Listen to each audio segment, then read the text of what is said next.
thank you very much. So we don't have any hands raised that I can see, so I am now going to pass over to Andy. Hi, well, great to meet those of you I haven't met before. I've noticed there are quite a few faces that I've met before, which is great. I've been doing this all the time since the 21st of last month, so still learning, and this is very much part of my learning, is to listen to members and to understand what you're thinking about and how Nominet can serve members better, and how we can get to a point of trust and alignment between the company and its members is really what I am about.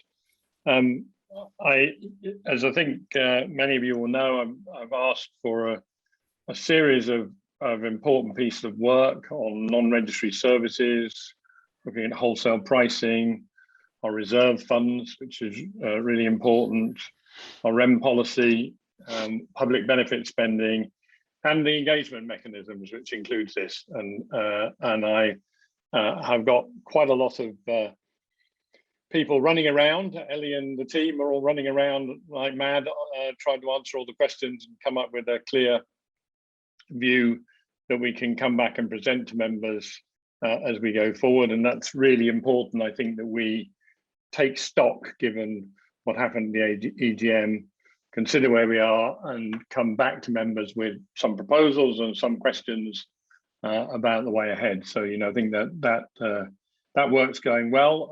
And I said I'd spend my time doing three things, really: leading that work for the board and making sure the board are fully engaged in that process as we go forward, listening to members, which is part of this, but as I said, many of you I've had the opportunity to talk to already, and also working on the permanent CEO role. So that's roughly where I've been spending my time. You know, I'm remain very pleased by some things. You know, the business is operating well in terms of stability of what's the very important core service for all registrants in the UK who use .co.uk. It's delivering its commercial contracts suitably well, and it's in a sensible financial position. So we have the opportunity to have an orderly and effective debate, I think, between members of the company about the direction, and to make some really clear steps forward to change the pattern and direction of what we were doing previously, and that's my aim. The first part of that is to set an AGM date. So we'll be sending out now the fact that we're holding the AGM on November the 18th. Timetable for that is driven by my desire to be able to come out before the AGM with a clear set of recommendations and decisions for you, so you can judge what you want to do in terms of voting. And you know, I will spend, as I said, all the time we've got until the end of September doing that, and that then from that flows the timetable. Ellie, would you just like to go through the more complex bits of the timetable I'm not really on top of yet, like the election timetables and all those sorts of things? Yeah, I can certainly do that. I mean, I think the main point for the purposes of the call today to flag that the call for nominations for elected non-executive directors will go out the week commencing the 6th of September. So if people are thinking of standing, then that's the key date to bear in mind. There will be two elected non-executive director roles up for election as part of the AGM process. And I know that as part of that, we'd be encouraging anyone who has an interest in standing, if they would like to understand that better, understand the role better, or the the commitment and time commitment and that sort of thing, then do please get in touch with Rory Kelly, our company secretary, and we can arrange for a briefing on that. But there'll be more details coming out. And we'll be announcing that sort of generally to the membership as well today. So those are the key dates you need to be aware of.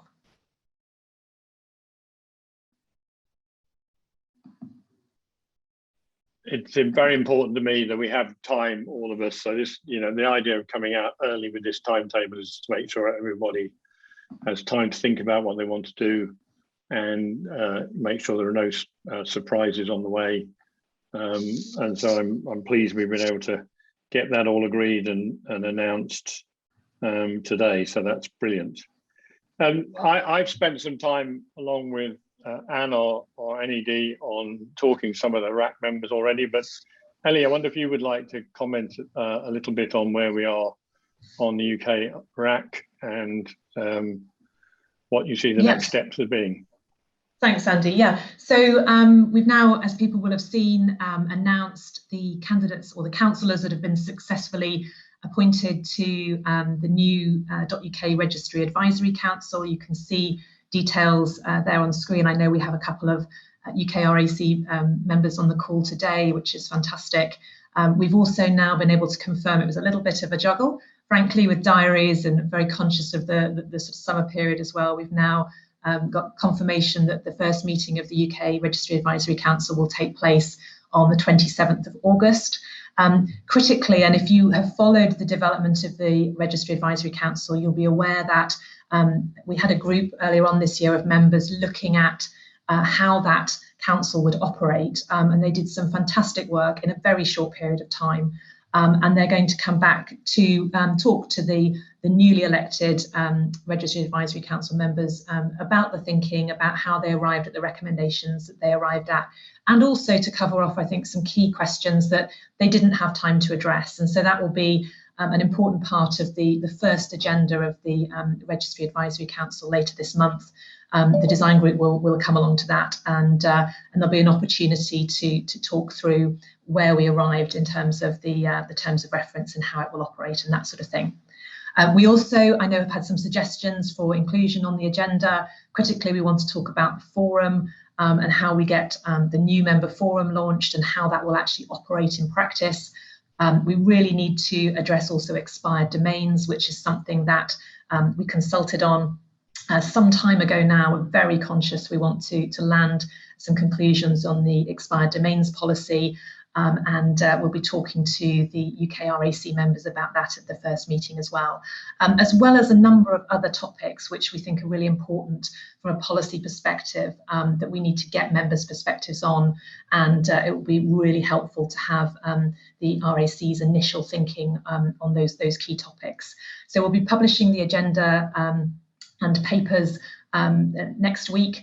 I think it will be at least a week in advance of the meeting itself, and obviously very much looking forward to the first meeting and really kickstarting what will be a very important way of getting member insight on key issues for the UK registry.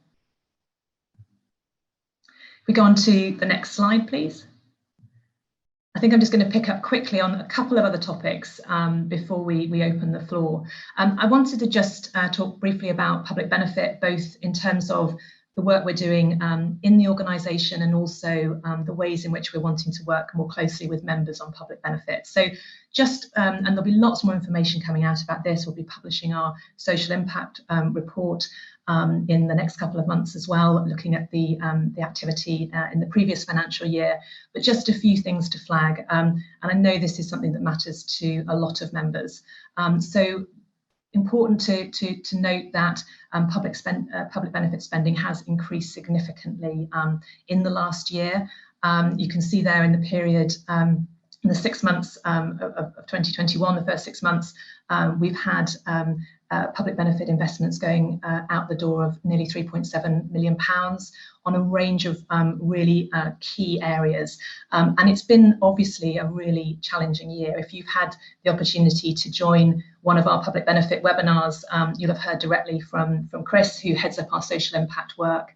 And he would reflect that, this has been such a challenging time through the pandemic for the charity sector, for a range of different reasons. Ways in which the charities can actually derive income have changed, as those opportunities have dried up with lockdowns. The kind of issues that different charities are facing have also changed dramatically as well. So we, as a funder and a grant maker within this space, have had to also make sure that we are responding to the new challenges that the partners we work with are facing. So we've been doing lots of work on things like digital access, key issues, of course, in the face of a lockdown, for those that are shielding, or indeed for young people who are being educated from home. We've continued our focus on internet safety, and that involves working with established partners, but also new programs like our REACH program, which is specifically aimed at supporting young people in foster care, and some of the different or enhanced challenges they face in terms of being safe online. And we've also been working with the UK Safer Internet Centre to support the Safer Internet Day for 2022. It's a fantastic programme, has a really big reach of, I think, about 3 million people who get involved in the UK Safer Internet Day. We've continued our partnerships with organisations like the Internet Watch Foundation, where we support them on countering online harm and child exploitation online, and a big focus as well on things like digital skills and careers. So some key programmes there, whether it's working with Microbit on the Microbit Classroom, really encouraging young people at a sort of very early stage to think about technology and the opportunities in digital, through to work we're doing with organisations now like Prince's Trust, which is looking at the challenges around youth unemployment and how we can provide different ways of getting young people into really engaging and interesting careers. So some really big programs of work, also continuing as well with the work we do on Reset, which is youth mental health. And that again is something that we've seen as a particular area of focus and a real challenge through the successive lockdowns. So we're sticking very much within the broader purpose when we talk about making the internet in the UK more connected, inclusive and secure, but also making sure that the public benefit and social impact programs we're involved with can really respond to the issues that are most acute. So look out for the social impact report. There'll be more information there, and you can find out a lot more detail about the work and the reach that work has and the impact it has on young people. And the final thing I was going to mention is GiveHub, and it's just to give a plug for GiveHub, which applications are now open. If you're not aware of GiveHub, we heard very strongly that members want to have more involvement with the work we're doing around public benefit and social impact, and that there are issues and causes that really matter to you. GiveHub is something we're piloting over the next 6 months to see how people take this up and see if it responds to the challenge that members have set. So we have £50,000 available each month for up to 10 grants to support charities. And we have said very much it needs to be charities at this stage. And we're looking for applications for charities that are in one of those. It's very, it's pretty broad, but are about making the UK more connected, inclusive and secure. So if there's a charity that you work with as an organisation, in your kind of role as a member, or one that really matters to you in your local area, then please do apply. We also had applications or expressions of interest from a range of members who wanted to sit on the GiveHub panel. So it's members themselves that are making the decisions about those funding opportunities. Please do get your applications in. If you have any questions or are unsure about how to apply or would like any more information at all, then please do get in touch with the member engagement team and they can provide more information. But very keen to work with members on the issues and the charities that really matter to you. Great, thank you for that. And just before we move on to Q&A, just comment a little bit on what I think I'm hearing so far from members and other stakeholders. I think, two things come out loud and clear and consistently across the piece. The first is that we need to re-establish trust. And the second is that we need to explain why. And I think there's a feeling that we come up with decisions, it's a black box, there's no sense of why we're doing things. And I hear that consistently from everybody. When you get past that, I think you see what you would expect, which is quite a lot of variety of views. There's people who really want some operational stuff fixed and they want us to be more on the front foot on how we support our members operationally. And people who are very concerned about governance and about people who are concerned about price. There are people who are concerned about losses in businesses, all of these different areas that people talk about.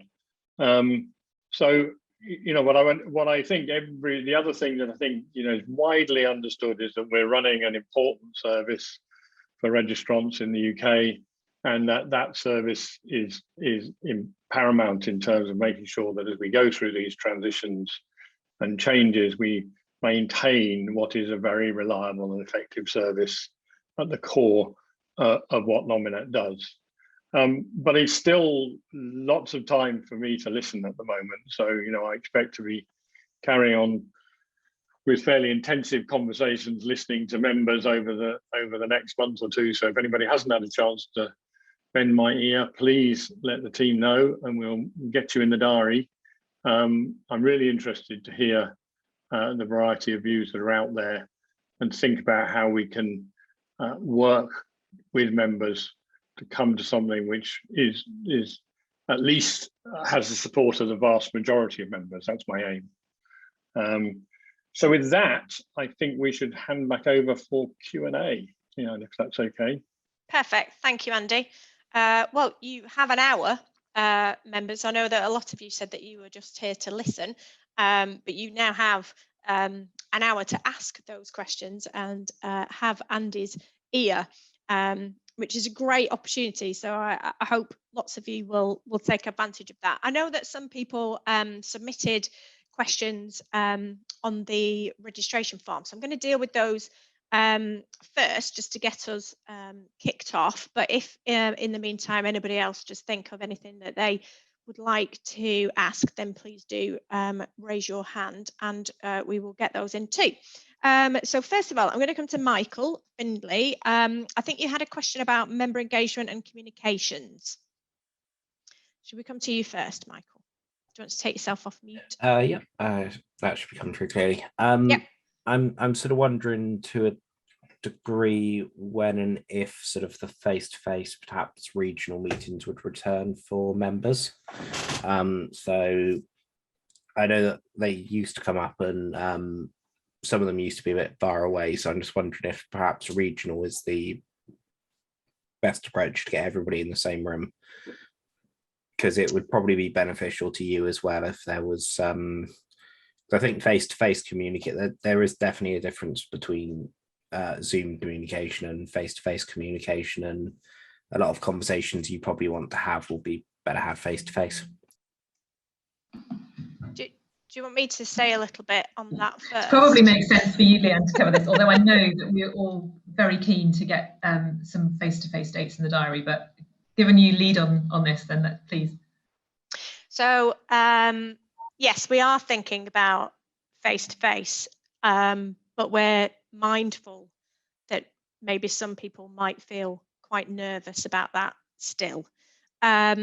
So I think we need to do a little bit of testing of the water with members to actually see the appetite. So previously, for people who might be new to member engagement, sort of post the pandemic, we used to do lots of face-to-face events, and we did them regionally. So we have done them in Leeds, Manchester, Liverpool, Edinburgh, Glasgow. We've been over to Belfast and Dublin, and we've been down to Brighton, London, Bristol. You know, we do try and sort of we are acutely aware that not all our members are in London. Having said that, one of the learning points, I think, from the pandemic has been that actually the virtual events are more accessible for people like Kirsty, who I think it's just flashed up on the chat. Kirsty's based in the Highlands. It's very difficult for people who are all over the country to give up their time and time out of the office, particularly for a small business, to attend a face-to-face event. Having said that, it is very, very difficult to replicate what I think is one of the really great things about member engagement events, which is members talking to members and members networking with each other and sharing information and learning from each other. One of the best lunches I think I've experienced was one in Birmingham, actually, where I was sort of out of the conversation and the members were sharing information about security products with each other. And that member then went off and implemented that, and it made a really big difference to their business. That is a really important element of member engagement. So I think we do need to find a way forward of incorporating that back into the engagement program. That's a very, very long answer to yes, we are thinking about it, and we do hope that at some point we will be reintroducing those face-to-face engagement events. Does that I'd be quite interested just to do a poll of members. If anybody wants to take themselves off mute and just add anything to that, that would be really helpful.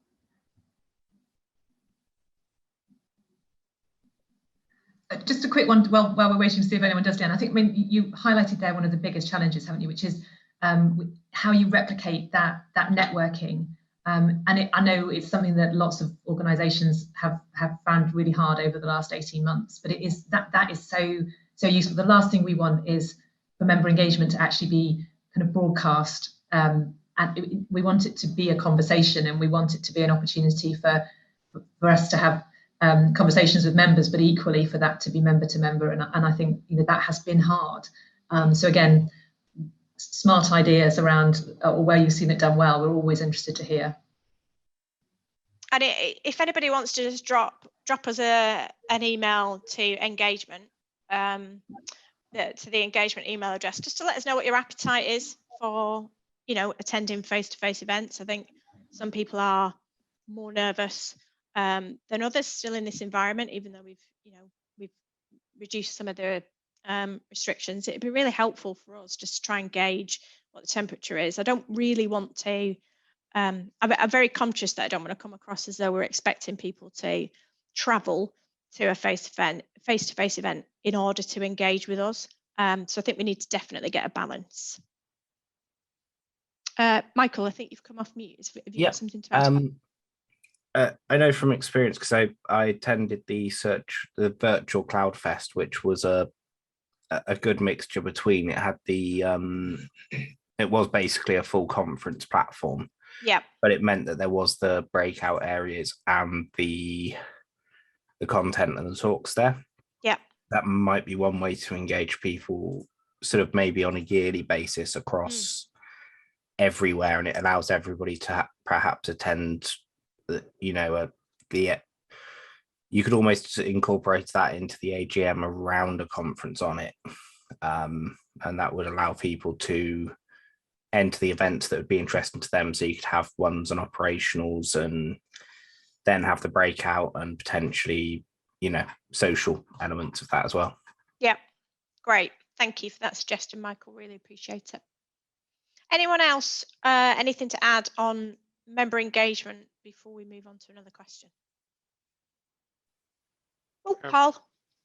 I was just going to say, I think Dan mentioned it in the chat. Things outside at the moment are less of a problem for a lot of people. I know we've got the British weather to contend with, but it might be something where more people are willing to attend if it was sort of an outside event. Yeah.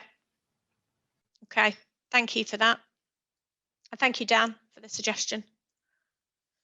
Anything else in there, Steve? Optimistically cautious is the mantra. Yeah. Okay, perfect. Okay, I'm going to move on to Dan, actually, because he's got his hand raised. Dan, would you like to ask your question?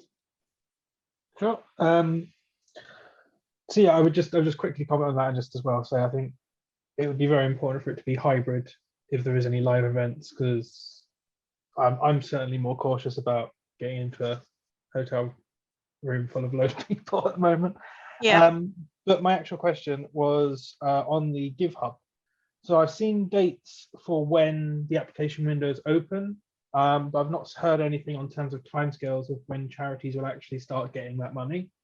Okay. If someone can just give a little bit of detail on kind of how that's planning out, what that time frame is looking like for being decided that they get it and actually getting the money. So shall I take this one as well? So the panel are scheduled. So the application window is open from the 1st to the 21st of the month. And then currently the panel is scheduled to meet at that last week in the month. And then I think charities get the funds fairly quickly, I think. Ellie, have you got the actual time frame? I don't have a date, but I think that's exactly, assuming the panel can reach some conclusions, then we'll act as quickly as we can to make sure that those that we make the payments out of the door. So there shouldn't be any kind of protracted period after those decisions have been made. But what I'll do on that, Dan, we do have FAQs on GiveHub on the member hub, so we'll find out and we'll update the FAQs on that. Okay. Oh, perfect. Okay, Susanna, can I come to you next? You had a pre-submitted question on Siglass, I think.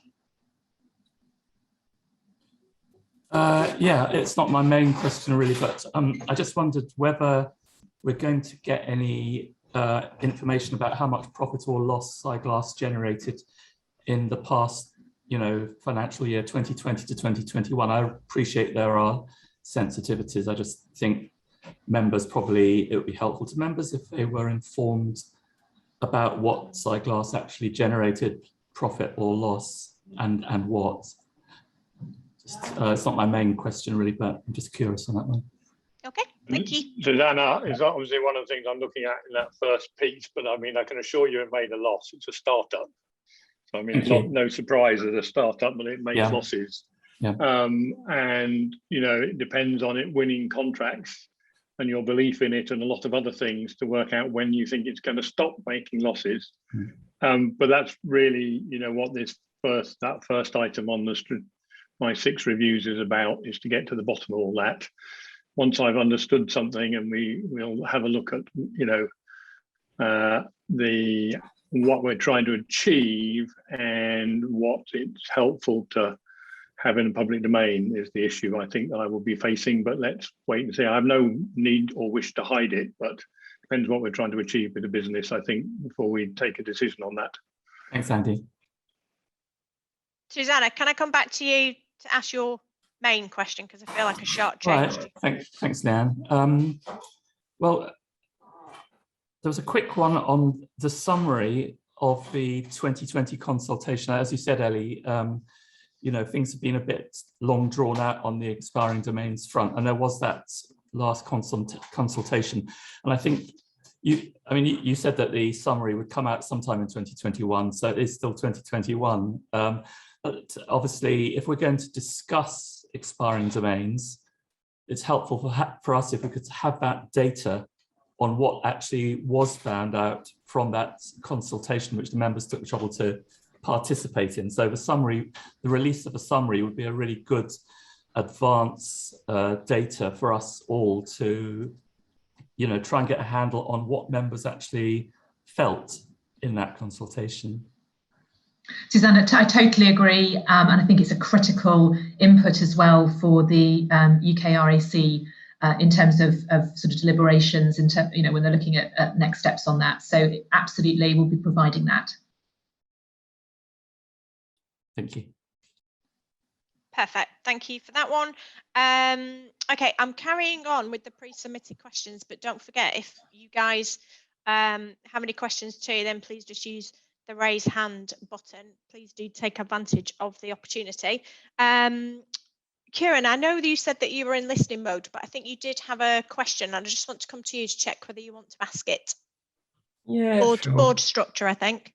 I noticed in the board appointment announcement for Andy Green, it said that following the forthcoming AGM then in November, that he fully expects that the board will have a majority of members who are not in place prior to the EGM.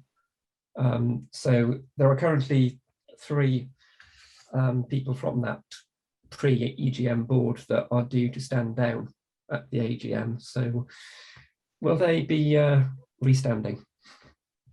They're not due to stand down. They're due to decide whether to stand down or not, and then the members will decide whether they're elected. I think strictly is the two-stage process. My personal interest is to balance change with a continuity of the board, so we don't start completely again with all our thinking and debates about what members want and what we need to do as a business. So I'm looking for a smooth but significant transition. All three members are thinking about their position at the moment, I think, and then after that, the members get to decide whether they, if they do choose to stand, whether they get elected or not. So I stand by my expectation that it will, all of that will result in a majority of people after the AGM not having been in place before. We've got the new CEO to come in as well, and all those sorts of things. So there's quite a lot in the sentence, but those debates are ongoing at the moment. The people will need to decide between now and the 6th of September, I think, or at least two of them will. We'll get back to you as soon as we know where people are on that. Thanks, Andy. Steve, you have your hand raised. I'm going to come to you next. Yeah, I was just going to ask about how the CEO recruitment process is going and the timelines on that, Andy. So that's been kicked off. I'm beginning to have sort of very early chats with sample candidates. But I think realistically, if you think about a process, I will definitely be updating at the AGM live rather than in advance where we are. We may find a candidate by then, but very unlikely they'll be in position until, who knows, depending on what they're doing, anywhere between December and March, I would think, depending on what they're doing. But I would like to reassure members that I am personally taking a great deal of interest in the core operations and the major change programs we need to put in place to make sure we don't lose the momentum on those.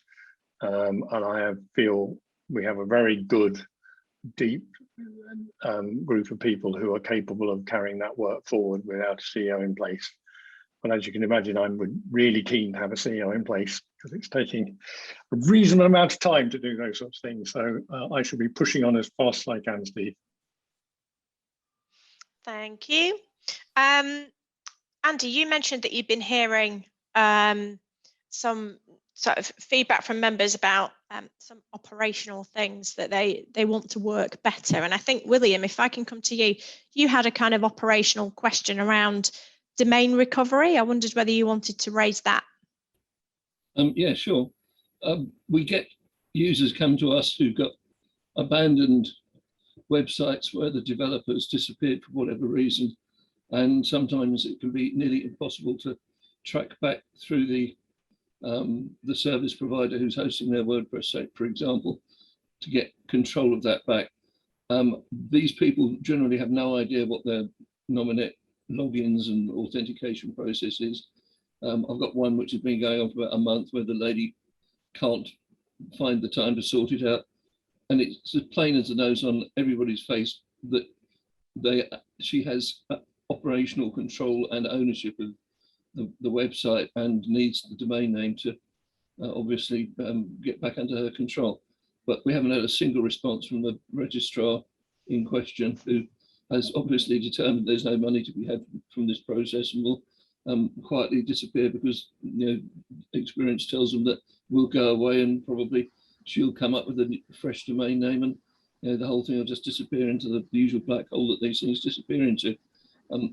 It's something that it would be nice if there was a more orderly process that Nominet could participate in, although I do understand there's an enormous amount of backside covering when it comes to passing the ownership of registrations around from one person to another, and the lawyers start twitching and so on and so forth. But back in the good old days, a swift call to Woody Black would have normally sorted it out. We are long past those days, sadly. Ellie, can I come to you for this? It's a long time since I was in customer service, but my specific job was around transferring registrants, and I appreciate that. Yes, we were quite twitchy back then. around that. But I think we've probably sort of developed our processes somewhat. Ellie, I don't know whether it's something. Yeah, I mean, I suppose I might react to Twitchy. I think we're just very conscious that this is a significant change, and we need to make sure that we are that we're making it with the right authority. But assuming we can establish that, then it should be a relatively simple process, William. So if you're having real issues, then well, if you're having any issues, then let us know and we can look into that. But we should be able to establish who the registrant was and make those changes and give them access. So it shouldn't be overly complicated, and it shouldn't take too long. But we do need to do a number of checks, just because clearly domain hijacking can be an issue as well. Yes, but we've been through that process and we're still stuck. So, is that the process with the registrar or the process with Nominet, William? Every step along the way has been fraught. We wasted a monumental amount of time on this thing so far, and I think we're going to end up suggesting she changes the domain name in the time-honoured fashion, because that's going to be the quickest way to resolve it. Well, before you do that, William, why don't you send the domain name through to you send it through to member engagement. We can pick it up after this, and I can just find out what has or hasn't happened within the support team. But it should be relatively simple, subject to making sure that we have got the right authority. So let's have a look at it for you before you make that decision. Did that, and it's stalled in a black hole somewhere.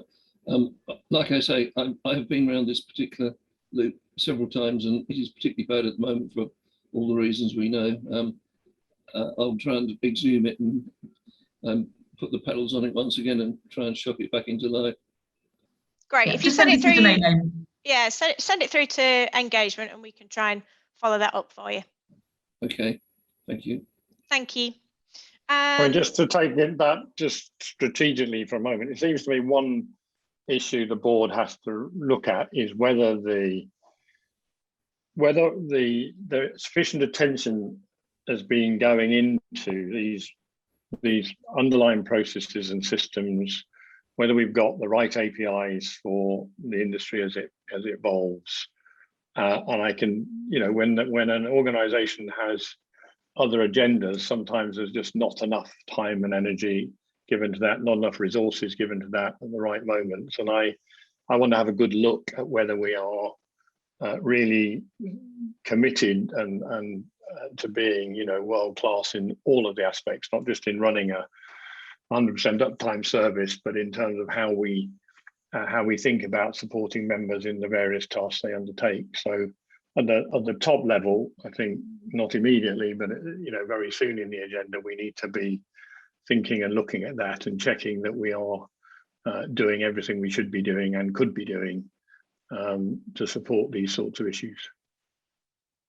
Thanks, Andy. Paul, I'm going to come to you. You've got your hand up.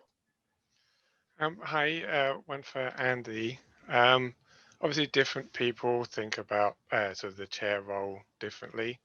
So I wondered if you could say what you feel your role is compared with, say, the CEO or just one of the other board members. What's what you're looking to do?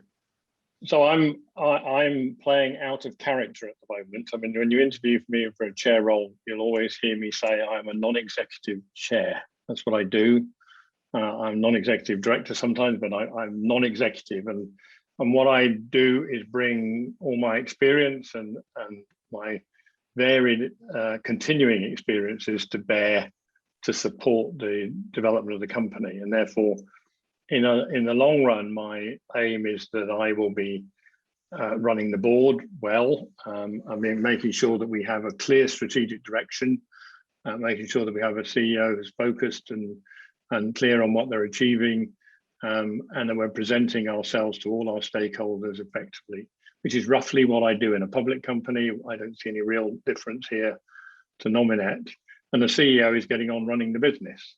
Right now, because we're in a bit of crisis, I'm delving deeper because I think members want to see that and they want to see the action. I think it's quite unrealistic to expect Ellie to come up with all of that as an interim. It's always very difficult as an interim sort of drive those sorts of changes. So right now I'm much more highly engaged in terms of the detail of what we're doing than I would expect to be over the long run when we have a permanent CEO in place. Thanks, Andy. Okay, I only have one more pre-submitted question, I think.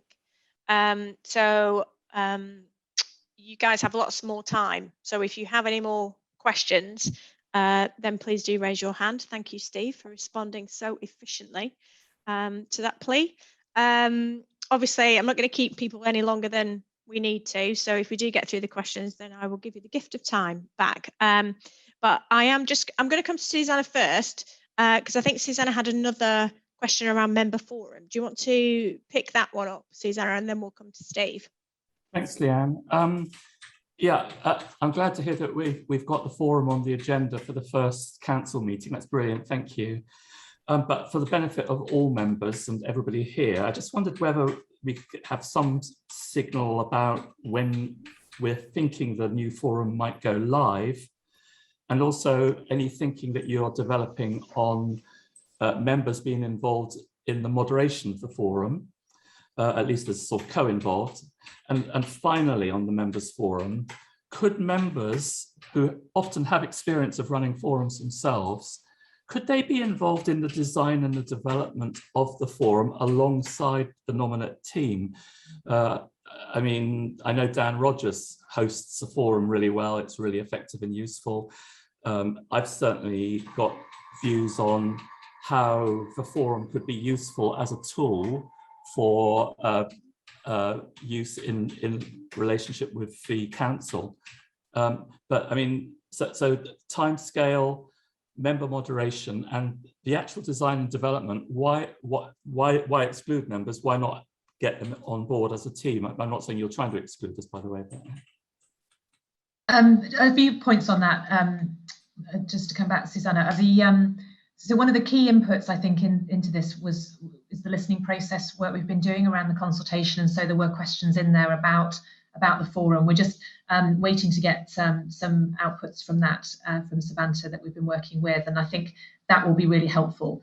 But in terms of actually, we want to develop, there's no point developing something that members don't want to use, and it is not helpful. It doesn't add anything to the new forums that are already in use. So it's critical that we work with members to develop something that is, is engaging, is practical, that as many members as possible feel they want to be part of.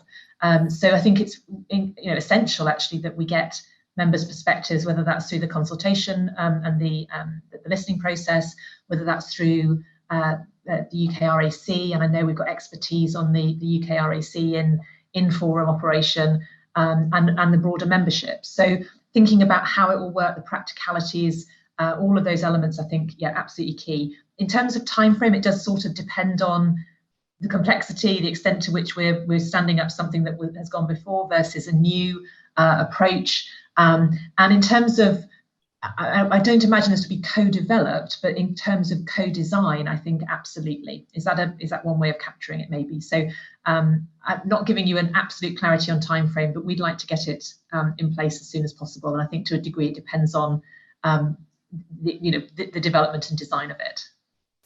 Yeah, but we're definitely not pushing it down the road. No, I pick up all that and I appreciate it, and I think it is really got huge potential. Compared to the other forum, which was fairly moribund, to be honest. I think it would be a shame if the design and development was carried out all by Nominet staff and then with input at arm's length from us via Savanta. It's a shame if we can't actually team up in team meetings and be part of a team who are constructing this together. I'm just wondering whether it could be that close an engagement. I'm not really asking for an answer off the top of your head, but I'm just voicing that. Thank you. I think it's yeah. Sorry, Leanne. I was just going to say it's definitely something that we can consider. I think we've asked that question in terms of the listening process. We need to obviously see what that feedback is. So we're right at the start of the process. On that, but all suggestions welcome. Yeah, and absolutely recognise the expertise that's in the membership on this. You know, it would be madness not to draw on that, and definitely not do it. I'm not for a minute suggesting that the listening process input is a substitute for more, you know, broader feedback and insight that members can bring. The worst case scenario is that we develop something that isn't used, and we definitely don't want a waste of everybody's time at that point, isn't it? Be in that place. Yeah, absolutely. Steve, I think it's very, very important that we get to the point where there's a common understanding of what an expectation of the forum. You know, it seems to me one of the things that went wrong last time is, you know, people in the organisation, outside the organisation, with different expectations of what's going to happen, and we need to get that really nailed down, I think. Steve, I'm going to come to you first. Probably another question for Andy. Sorry, you're getting all my questions today. Just with regard to your view on the executive makeup of the board, obviously quite hastily, Rory and Adam were dropped into those roles, which somewhat then contradicted the messaging from Rob post that about diversity within the boardroom. Have you had any initial thoughts or views on this? Well, it was made quite difficult for him, but that's a joke. But it was, you know, you had to react to the situation he was in. Those are temporary appointments, in my view. You know, we need to discuss over time when a new CEO comes in, what is the right makeup of the executive part of the board. I think it's important, and I think Rob was right, to keep a balance. To have 4 members and 4 appointed without some executives on the board would have upset the balance that's in the constitution. I don't think we necessarily need 4 for that. I mean, we can see as we go forward how many is the right number of a number of people, and you know, really important, I think, to see this, you know, see us in transition at the board at the moment. But it's essential to get the new CEO in place and to be, you know, and to be working with them on that type of issue. Rather than anything else. Thanks, Andy. Dan, Steve's put his hand down, just checking he didn't want to come back on that. Dan, can I come to you next? Sure. I was going to ask, I mean, you mentioned the Savanta research. I just wondered when we're going to start hearing some results of that. Ellie, one for you, I think. Yeah, the plan is to have another briefing for all members that are interested in terms of the outputs from the consultation process. I cannot, I'm afraid, for the life of me, remember when we are scheduling that. 26th. Can you remember, Leanne? August. Yeah, 26th of August. That one, I think, that webinar. Thank you. Clearly, Dan, that's the outputs from the consultation process.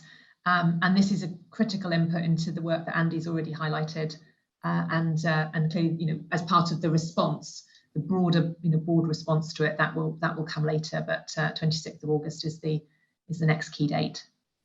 I'm just going to check with Ruth that it definitely is the 26th of August. Yep, she's nodding. So that would be great, because after this call, I expect my inbox to be full of event registrations for that. So thank you very much for participating. Dan, is that okay? Does that answer your question? So just to elaborate a little bit further, so after that, do we have an idea of when the final report is going to get published for members? So that should be in September.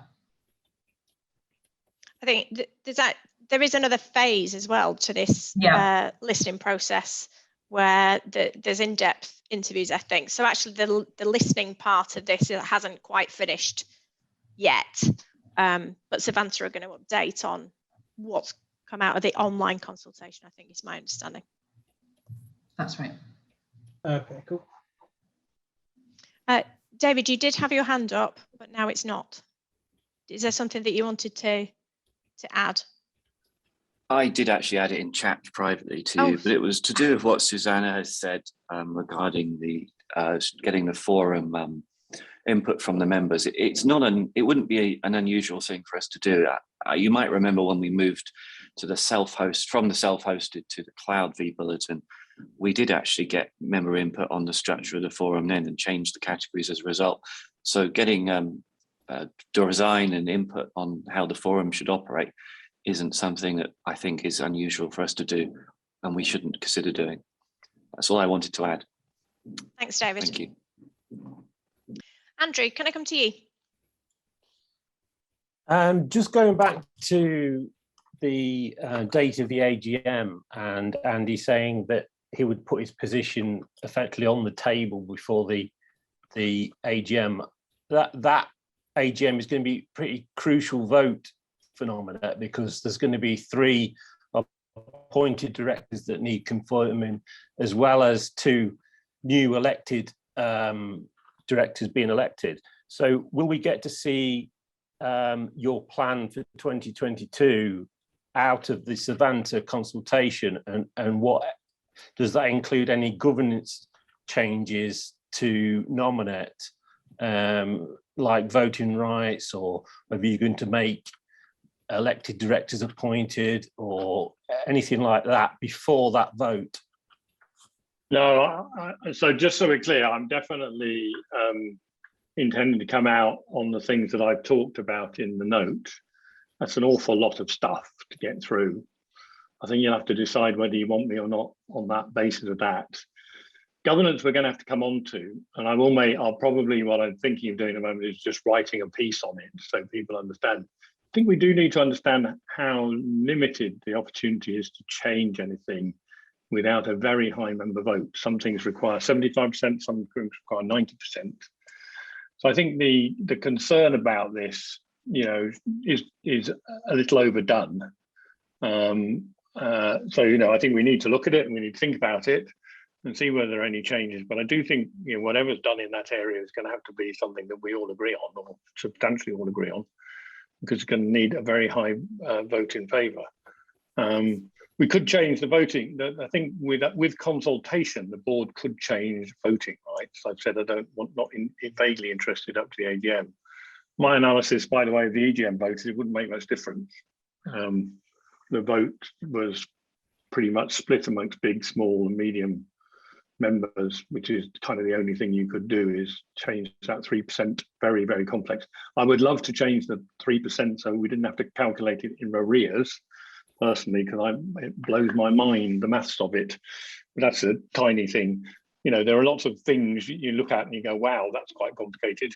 But fundamentally, we've got to do the governance stuff together, and that's what I'll be saying at the AGM. And people have to decide whether they take that and vote me in or vote me out. It'll be your choice, as they say. But that's the same in every job like this. That's what we're used to. Andrew, do you want to come back on that? Yeah, that makes sense. So there's unlikely to be any resolutions at the AGM or changes made at the AGM on as well as the votes or anything like that. I am not intending, and I've got to consult with my board and all those other normal things, but I am not intending to bring any governance changes to the AGM, right? Because I think I've come to the conclusion that if we can't restore trust and show action from the board and a different direction from the board, that we can't even start a conversation about governance. And I just want to remind people how significant the vote in favour has to be to agree to any change in government. So it has been done in the past, but it's not going to be done in an atmosphere of low trust. So that's my judgment. That's what I'm going forward with. Thanks. I think Matthew Richardson had his hand up, but I think you've answered his question. And we had a thumbs indeed. up. That did answer my question. Thanks.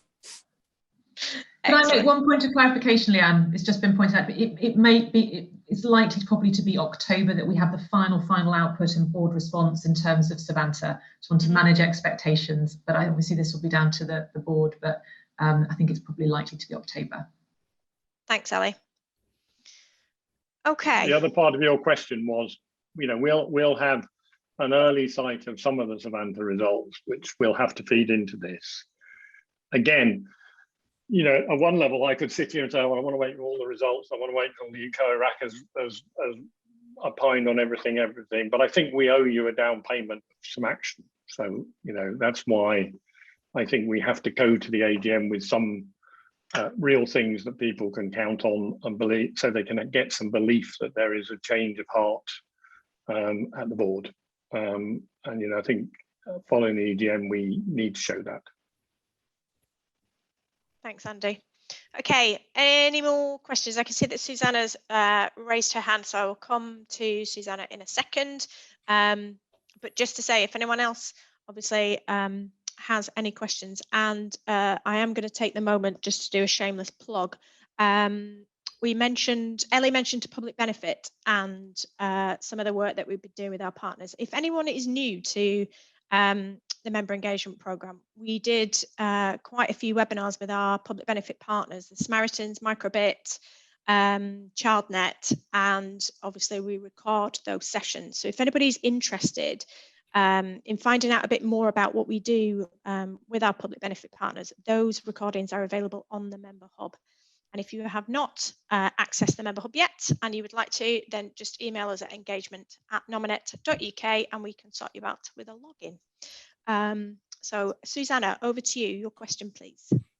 Just picking up on Andy's down payment on action. That's always helpful.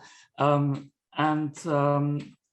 just wanted to ask, maybe as one first signal, a real demonstration of change of direction, bearing in mind that before Andy, there was a bit more of an expansionist, profit-driven emphasis, shall we say, politely, to the regime. So during the end days of that regime, there was a further domain price rise. It wasn't huge, and it was in the context of several years where there hadn't been a price rise. But I just wonder whether, when we talk about rebuilding trust, whether it wouldn't be a really good signal, which wouldn't break the bank, to reverse that small domain price rise as a sort of first sign. Here is a new chair. Here is the ship of Nominet is being steered in with slightly different emphasis, and we will revert to what the domain price was before, and also hopefully adhere to the freeze for a year or two.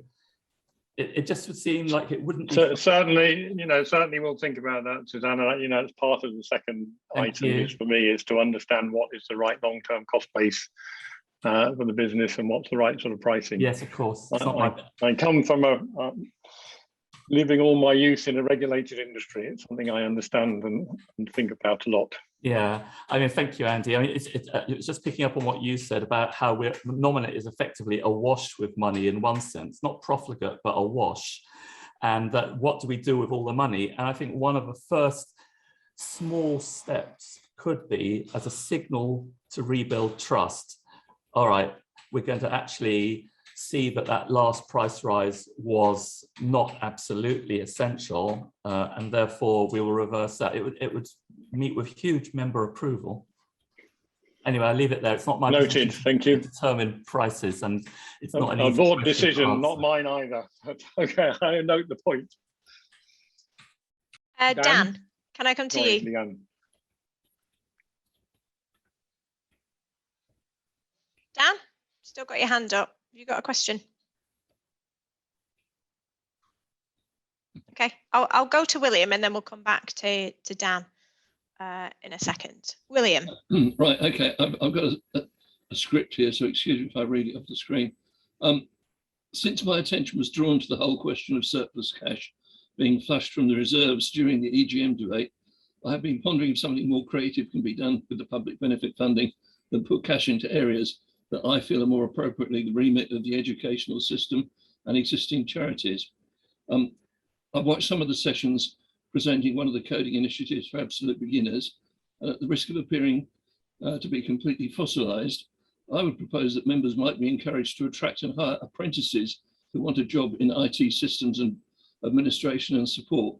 Now, I realize this is a notoriously complex topic with multiple levels of entry and complexity, but it could be useful to explore how to make a start. Back in the day, businesses I've been involved with have done great things for and with YTS and similar schemes with youngsters out of school, sometimes just at the end of a summer holiday, not really knowing what they want to do, given an opportunity to take a look at a business that they probably would never have thought of unless the opportunity was dumped in their lap. So an objective would be to train an apprentice to the level of certified UK hostmaster. And I've no doubt people can come up with all sorts of courses and exams and certificates as a result. And then maybe beyond that with defined levels of competence to take it a step further, which means that Nominet will benefit from dealing with people in ISPs who've got their heads screwed on and are familiar with most of the issues that they're going to be dealing with. And it may in fact mean you could switch some of the lights up at Nominet because we won't need to use you so much. Is this outrageous and fossilized, or is there any scope to look into it? Thanks, William. Shall I come back on that? I mean, certainly not outrageous or fossilized in any way. I mean, it's actually quite aligned with some of the thinking we've been doing. We're currently looking at a major piece of work with the Institute of Coding and a big program. And we're very keen to think about how that could also encourage kind of more diversity into the sector as well. And similarly, we're working with the Prince's Trust on their jobs board that I think I mentioned very briefly, which is more about getting young people into different career options. And with both of those, we're trying to think about how there are potential overlap and opportunities for working with members. So we'd be really keen to explore that. But I think that the kind of broader concept of how do we create a more skills, more diverse skills within the industry is actually it's a horrible phrase of enlightened self-interest, because we all know as well how challenging it is to hire, how skills are really hard to find. And similarly, and then at the same time, we have young people and challenges around youth unemployment and education sector not necessarily serving them in the way that they might do. So we're trying to bring a number of those factors together. We absolutely will be talking to members about the ways in which there may be opportunities to work together on that. So perhaps it's not exactly what you're talking about, William, but I think totally appreciate that this is a challenge and an issue we want to be working to address. I mean, 30 years ago, the whole question of worrying about whether or not you're going to place kids into positions of jeopardy hardly existed. The world is a very different place, and I understand that you might use the expression twitchy. I'll say squeaky bum now, and people are much more concerned about all those sorts of things that will get in the way of discouraging a small company from taking somebody on. But you all know the situation where you bump into a kid who suddenly seems to have some sort of unexpected aptitude, and it would be nice to give them an opportunity to express that aptitude and see if it went anywhere. So good luck with what you're doing, and I'd be only too happy to watch from a safe distance as you get on with it. Thank you. Thanks, William. Okay, we have a final call for questions. It is 3:15. Oh, James, well done. Just in there in the nick of time. James, you got your hand raised. Okay, can everyone hear me okay? Yeah, you're a little bit faint, but we can hear you. Ah, perfect. Okay, so there's been multiple consultations related to the changes to the availability of expiring domains. Before a final decision is made, will there be a final vote? And in addition to this, just a point I'd like to make. I think many people are going into this blindfolded and they don't really fully understand the sheer amount of cash that will be invested by others, by this 6 figures plus from the US, to control our market if no caps are imposed. So multiple connected companies, etc. And finally, is no change at all with greater policing of Nominet's terms and conditions still an option? Thanks, James. If I come back on that, so we've had we had 2 consultations around this issue. The first was around drop lists, and I think part of the challenge with just moving to a drop list process. So for those that aren't aware, so just being very transparent on the time and date that a domain name that isn't renewed will be released and available for re-registration. We were concerned that without further policy changes wrap around that there may be challenges in terms of breaches of acceptable use policies and those kind of things. And so we've looked at different solutions. We took, as you know, auctions off the table quite early on. And what we're wanting to do now is provide to the UK Registry Advisory Council as one of the kind of key substantive issues they look at, the output from the consultation and some thoughts around potentially moving forward with, I don't want to go into all the detail because I think it's important that we kind of do this with the UK Registry Advisory Council, and it will all be there in the papers we set out. But thinking is, do we need to actually implement a multi-step response at this point, or could we simply move towards drop lists and then, as you say, manage compliance matters and also look at whether or not there is abuse that occurs within the system, and then there is potential then to come back at a later point with additional changes that may be required if we see that problem. But I think I'm quite conscious we're sort of trying, we've made assumptions potentially about the issues that may arise, and we're trying to address those without necessarily seeing those in practice. And so the thinking is to try to simplify that, but we're very aware that we need to move forward on this. It has been sitting on the back burner for some time now, and there is an expectation that we're going to reach some conclusions on expired names, and obviously the Registry Advisory Council's input into that is going to be absolutely critical. Thanks, Ellie.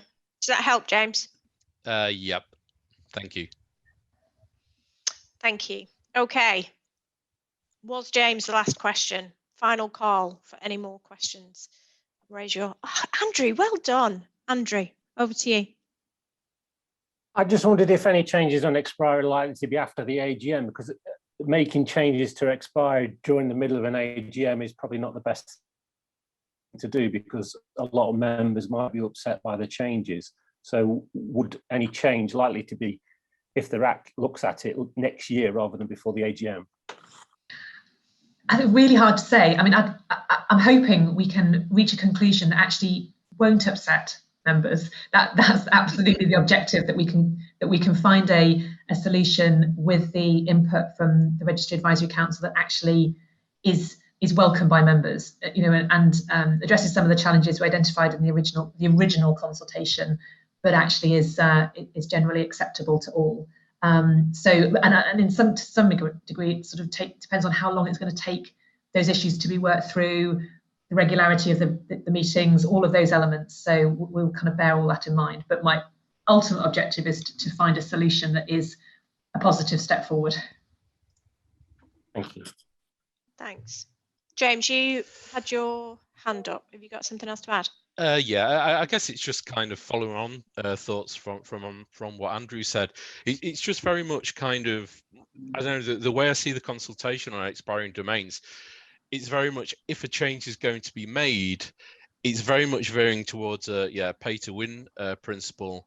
And then it's still very much kind of, these companies are going to come in with 6-figure budgets.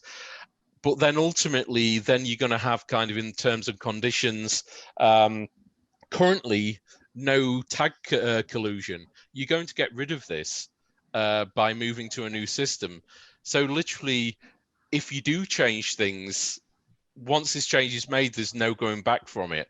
Because if you don't make these changes, if you make these changes now, it's kind of, there's no coming back from it. And what you've already got now in the terms and conditions, if everyone kind of stuck to them, it works. So it's just one of these things where I just can't see any changes where somebody can have 5 or 10 different companies with a 6-figure budget. I just can't see how this is going to be of any benefit for anyone on this call, to be honest, unless you go daddy. Okay. I don't know, James, if that's making perhaps making some assumptions about what the solution might look like, but I'm really happy to discuss it offline if it's helpful. We'll publish all the papers in relation to the Registry Advisory Council deliberations. The papers that are being input into that meeting as well. But I think my objective is to think about how do we, if we agree that we still need to address the challenges that we identified in the original consultation, how do we do that in a way that is acceptable to as many members as possible, and also meets those broader kind of public interest aspects and all of those things. It's not about absolutely not about trying to develop a solution that in some way favours a particular group of members. Yeah, because it's just more kind of at the moment, it's very clear, at least in the terms and conditions, there should be no tag collusion, whereby kind of in the consultation, what was proposed is these limits will then be removed. So, you know, unless there's going to be a change sometime in the near future, then yeah, then I'm literally lost for words. Okay, well, I don't think you should be. I think what I'm trying to say is that what we and this does need to be discussed, and ultimately a proposal does need to be recommended to the board. But I think what I'm saying is, are we actually, you know, in the proposals we put out in the previous consultation, are we trying to fix problems that we haven't yet experienced? And should we take a more of a sort of roadmap approach to this, where we take steps in the right direction, we provide more certainty around timings of drops and those kind of things, with the right compliance and the right AUPs around that? And do we actually need to implement sort of some of the more complicated solutions that we consulted on last time? But really happy to pick it up, and obviously I think it will be a really key debate for the Registry Advisory Council. Great, thanks, Ellie. Okay, I don't have any more hands raised. I do have a thumbs up from Susanna, so that's good. But I don't have any more hands raised for questions. So just a big thank you from me on behalf of the team, just to say thank you all very much for joining us today, and thank you for all of your questions. It's been a really engaging session, and I hope that you would agree, and that you all had the opportunity to put forward the questions that you wanted to ask. If there is anything that springs to mind, then obviously you can get in touch with the team. That's just engagement@nominet.uk, and we can either forward that on to the relevant colleague, or we can try and get an answer ourselves. Don't forget, I think the next session is that Savanta session on the 26th of August. So the registration form for that is in the member hub, and as I said, if anybody needs access to the member hub, then please do get in touch with us and we can sort that out for you. So thank you very much to Andy, Ellie, for joining us today, and thank you very much to all of you guys for joining us too. Hope to see you on the 26th, and until that, take care. Nice to see you. Thank you.